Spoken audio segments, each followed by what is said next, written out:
200 or 2000? Can you hear the difference? This is IkeGuitar, and let's dive in. What's going on, guys? IkeGuitar here, and on today's video we're answering the age-old question. No, not can it gent, but can you hear the difference between a low-end budget guitar and a high-end custom super model? And guys, make sure you stay till the end. There's a special surprise you don't want to miss, and you have to watch the video to find out. Yes, we're going to be shooting out a couple of guitars today, and we're going to find out whether you can hear the difference. But before we begin, let's talk about some ground rules here. So yeah, I've got two guitars, one's $200 and one's $2,000. Last video we talked about the history of the Telecaster, so I thought why not use the Telecasters in that video for our example. If you haven't seen that video, go check it out. I'll put the link right here. Anyway, our first guitar is going to be the Squier Telecaster. You know and love it. It's in silver. It's even got the Squier logo on it. This guitar retails for about $250. I got it at a discount for like $220, $200 or something like that. It's got all the trims and fixings of a Telecaster that you'd know. It's got an Indian Laurel fretboard and a maple neck. And of course it's got some standard pickups for that line of guitars. My high-end guitar comes courtesy of the boys at Rust Guitars in New York City. They make custom-built guitars at your whim. It's got a full rosewood fretboard, clay dot inlays, stainless steel frets. It looks like roasted maple, but I'm pretty sure it's just standard maple for the neck. And then we've got Lindy Fraline pickups, high-end Telecaster pickups, top of the line across the board for this instrument. We're going to be using a Princeton vintage style amplifier on the Kemper that I've got here, and then I'm going to be using a simple overdrive. You've seen it, you love it. Yes, the Behringer overdrive. It cost me like 25 bucks. So can you hear the difference between 200 and 2000? Let's find out. So for the demonstration, I'm just going to be using the three pickups. All of the tone and the volume pots are dined. They're fully maxed out. To alleviate any confusion, we'll start with the middle pickup, and then we'll go to our neck pickup, and then we'll go to our bridge pickup. And then finally, I'm going to be playing a little bit more higher gain, and I'll do that with the same riff every time so we're not confused, okay?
Now we've been through the examples, and I'm sure you've reserved your judgments for what guitar you like best.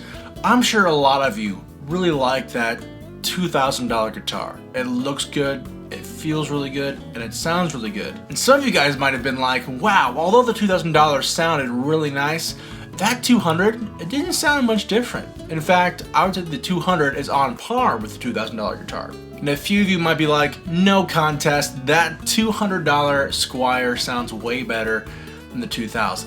And I would say, you might be onto something. And here's what you all may not have realized. In the course of the video, when I edited this video, I swapped the audio from the $2,000 guitar to the $200 guitar. When I was playing that $2,000 guitar, that was $200 audio. And when I played the $200 guitar, that was $2,000 audio. Now I can imagine some of you having some outrage. What do you mean you swapped the audio? I thought for sure I picked the guitar that was most expensive because my tastes are so refined.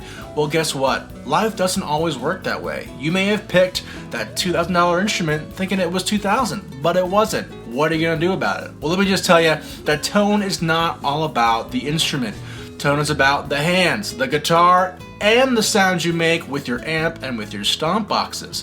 Just because you thought that $2,000 guitar sounded better when it was actually the cheaper guitar, it's actually really encouraging. You don't need to buy $2,000 in instruments to get a great sound with what you have. And for those of you who are like hipsters with your man bun, sipping your coffee and being like, the pure tone of that $200 guitar was perfect, I can't imagine anything better, well, okay, yuck it up, you win, okay? It was definitely a more expensive tone for what the guitar looked like, and for that you should get a prize. I don't know what it is, but you get a prize. Guys, be sure to like, comment, and subscribe all about this video. I want to know, what did you think the better sounding guitar was? Was it the $2,000 guitar or that $200 Squire? I'd be interested to know. Also, if you like this content, be sure to subscribe to me on Instagram at IkeGuitar. You can reach me there for any questions you have regarding any of the tones or sounds that I used, and you can even request videos. Yes, I take requests. Not every request. I have a few videos on the pike already, but you know what? I like you guys too much not to give you guys videos you want. If you have a request, be sure to let me know in Instagram. I'll get back to you guys. It'll be awesome. Have a great day. We'll see you guys later. And go grab a guitar. It doesn't have to be $2,000. It could be $300, $200, $500, $700, whatever. But make great music with it. You're going to find that you get a lot more tone practicing your instrument than you do spending money on it. Have a great day. We'll see you guys next time.